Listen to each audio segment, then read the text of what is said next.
nima uchun ishlab chiqaruvchi korxonalari 90% avtomatlashtirishda muvaffaqiyatsizlikka uchraydi?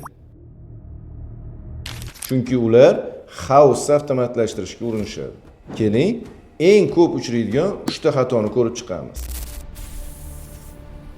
Birinchi xato: biznes proseslarni tavsiflab olmasdan avtomatizatsiyaga o'tish.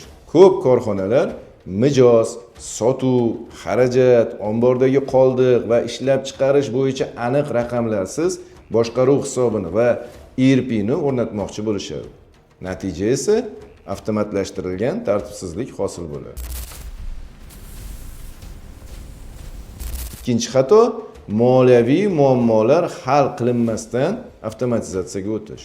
Agar xomashyo sarfi nazoratiz bo'lsa, xarajatlar aniq bo'lmasa, omborda yo'qotishlar ko'p bo'lsa va mahsulotning haqiqiy tannarxi noma'lum bo'lsa, ERP ni o'rnatish faqat pul yo'qotishni tezlashtiradi.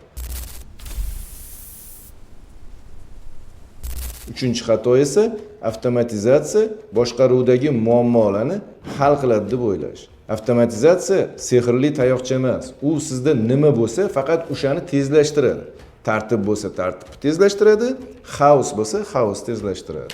Keyingi videolarda avtomatlashtirishdan oldin bajarilishi kerak bo'lgan 3 ta qadam haqida ham gaplashamiz. Shuning uchun obuna bo'lib qo'yishni unutmang.